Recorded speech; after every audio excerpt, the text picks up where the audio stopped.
How are you, sir? All right. Are you good? Good. Thanks for joining us Thank you. this morning. And of course, so with only 2 months left before the ANC December elective conference, now the race for the next governing party president is gaining momentum. Politics are starting to get interesting as some members are dragging each other to court, and factionalism is still at the center stage. Now, this morning, we're joined in studio by the ANC Treasurer General, Dr Zweli Mkhize, to discuss this and other pressing issues in the governing party. And remember, of course, you can be part of our conversation as quickly as you can on our line. It's 011-447-1742, and also taking your comments on our Facebook. Good morning to you, sir, and thanks for joining us. Morning. Things are really heating up, and obviously your name is also in the hat, and recently you've been called the third way. What is that all about? Well, I wouldn't know what they call the third way. When I was asked whether I would make myself available to be part of the leadership of the ANC, I have accepted that, and this was to help the branches who are discussing the leaders and are looking at who they should be nominating. And my focus has been that we need to build unity in the organization, to be united around a program to revive the African National Congress and get rid of factionalism. And that's really been the thrust of our message. And that is all the challenges that we face, corruption.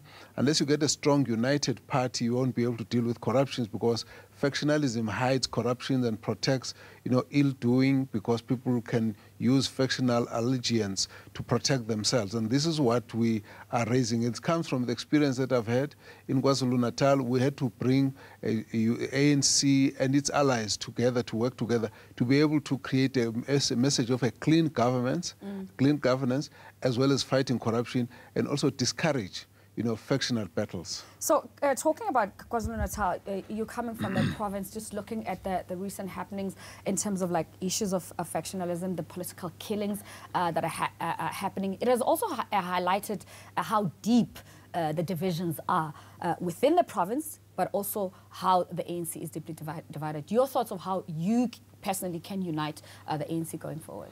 I think the main issue is to try and pull the leadership together, get them to sit down and openly and frankly discuss what is it that divides them, because we have to get rid of problems of intolerance, where people cannot speak openly about their views and where people cannot criticize when they think there's some wrongdoing. And so that's, I think, the main issue that we need to be able to do when we deal with the situation in KwaZulu-Natal.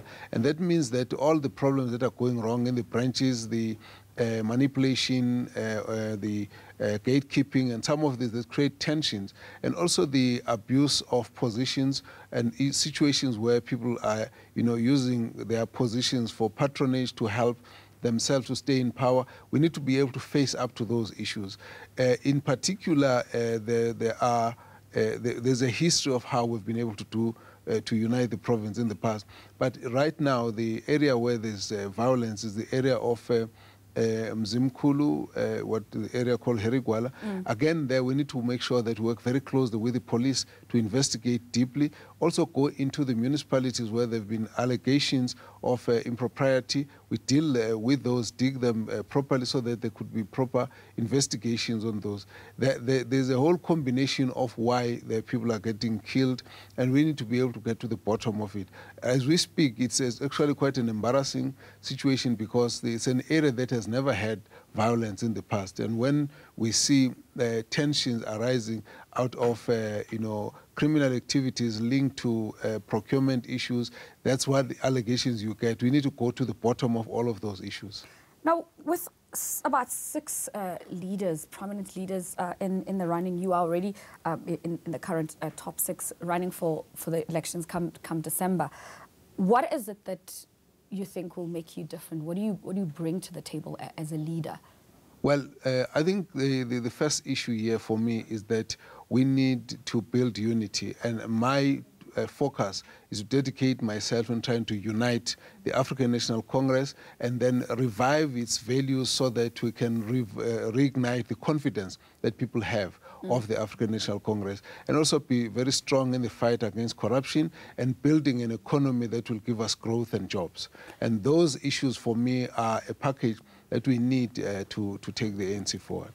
What do you say to those who say, you know, Dr. Nkosazana Dlamini-Zuma is a proxy by the president? You are the chosen one for that position, that, you know, she's just being used so that, you know, people don't pay attention to you coming, and that the president has appointed you to be the next leader? Well, we haven't discussed such an issue with anyone, and so I think this kind of speculation sometimes is distracting from the message of uniting the ANC that we're talking about.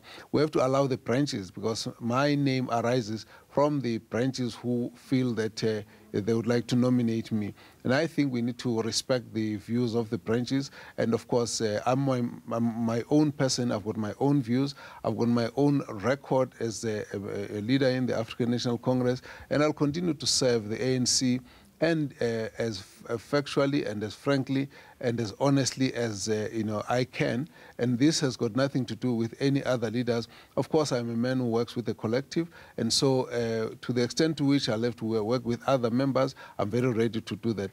But I'm not anybody's specific anointed leader. And I think that you know, some of the opposition parties have raised this issue. They've done so because I think they've structured their politics around criticizing. But what about people from the ANC, like, you know, who, I guess in this case, are no longer members, like Dr. Mkhize, who says, you know, the ANC can't recover. It's rotten. It's dead from the inside. And come 2019, some have actually in other quarters who are also members of the ANC have said, maybe it's better if the whole thing collapsed and then we start afresh. I don't agree with that. I think we can't be so pessimistic as not to be able to realize that there are many people inside the party who are good.